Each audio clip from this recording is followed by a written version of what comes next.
I've already covered this case twice before, but in light of recent events, it is time for a part 3 of the Tamam Shud Somerton Man cipher. In this video, we will discuss the Tamam Shud cipher once again, but this time focusing on a different aspect which has not been discussed yet. If you haven't seen my first 2 videos, then make sure to check them out afterwards. And also keep in mind that both of those videos contain spoilers for this one. So without further ado, let's get into it.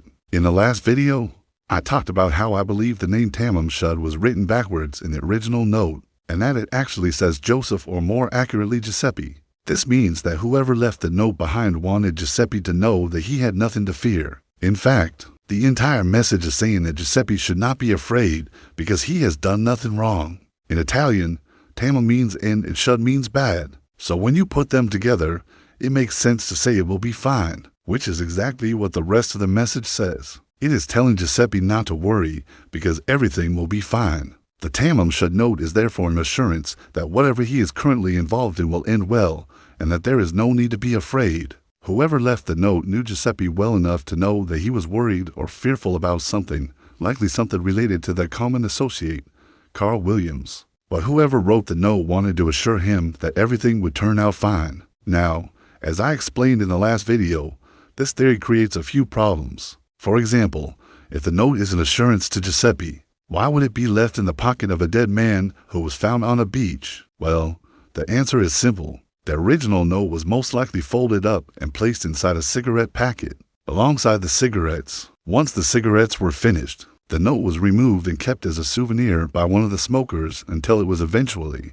discovered in the pocket of the dead man. It may seem like a far-fetched idea, but it is actually quite plausible. After all, it makes sense that someone would want to keep a mysterious note that they found in a cigarette packet as a souvenir. And considering the circumstances surrounding the death of the Somerton Man, it is reasonable to assume that his pockets were searched thoroughly, but not meticulously. This brings us to our new problem. Where's the supposed cigarette packet that the note came from? Well, the answer to this question lies in another mystery that surrounds the case: the identity of the Somerton Man himself. As I explained in my first video, there are several pieces of evidence that point towards the true identity of the Somerton Man, being Carl William Webb, an Australian military veteran. First of all, the description of the clothes that he was wearing matches the clothing that Webb was last seen wearing. His shoes were also an unusual brand from interstate, which suggests that he recently traveled.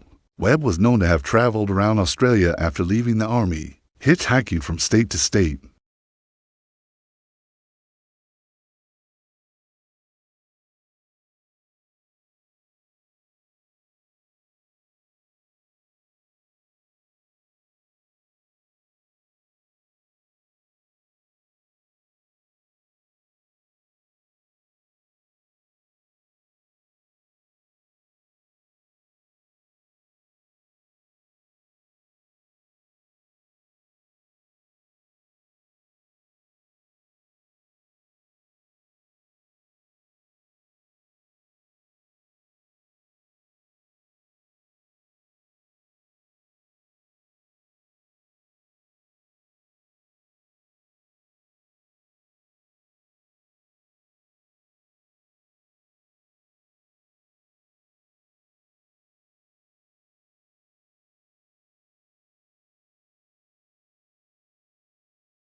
He was later captured and sentenced to 5 years in prison. However, he was released after serving only 2 years due to his good behavior. It was during this time that he developed an addiction to morphine, which he most likely acquired while working in the army. Unfortunately, his troubles were far from over. After being released from prison, he struggled to find work due to his criminal record. He eventually found a job as a truck driver, but he was fired after crashing one of the trucks. He then returned to Sydney, where he lived in a boarding house run by a woman named Jessie McCauley. It was around this time that Carl Williams met a man named George Ernest Snowy Rowe.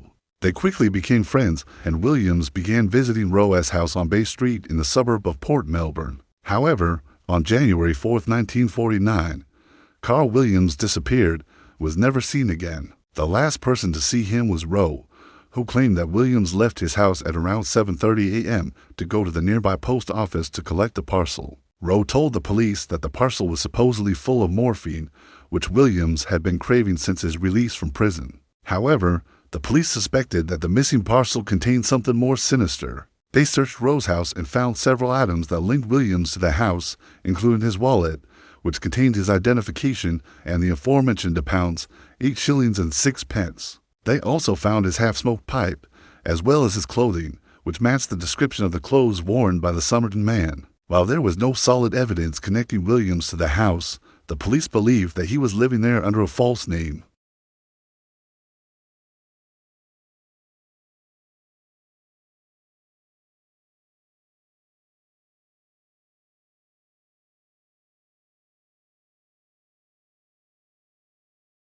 However, the discovery of the wallet and other personal items suggested otherwise. The police were baffled and the case went cold. Now, here's where things get interesting. As I explained in my last video, there is a strong possibility that the phrase Tamam Shud was written backwards in the original note.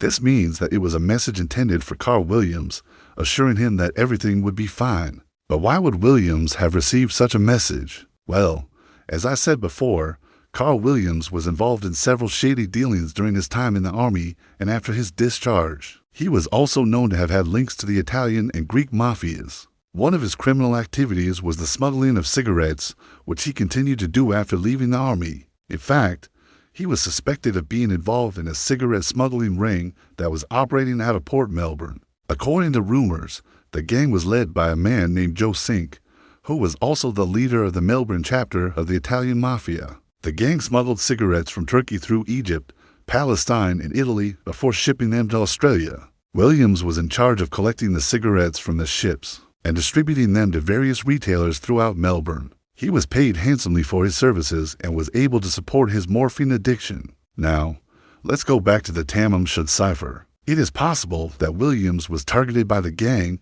or by the police because of his involvement in the cigarette smuggling ring. If this is true, then the Tamam Shud note could have been a warning to him to stay away from the gang's activities, or a threat to him to keep quiet about his involvement in the smuggling ring. Of course, this is just a theory, but it is supported by several pieces of evidence. First of all, the fact that the note was found in the pocket of a dead man who was found on a beach suggests that Williams was targeted by the gang. If the note was a warning to him, then the gang likely killed him to send a message to other smugglers. Secondly, the fact that the note was folded and placed in a cigarette packet suggests that it was related to Williams' cigarette smuggling activities. The gang likely knew that he was a smoker and used this knowledge to deliver the message. Thirdly, the message itself, "It will be fine," suggests that Williams was worried or fearful about something related to his smuggling activities. The gang may have threatened him or his family, and the note was their way of assuring him that everything would be fine if he cooperated. Now, unfortunately, we will likely never know for sure what the note meant or who it was intended for.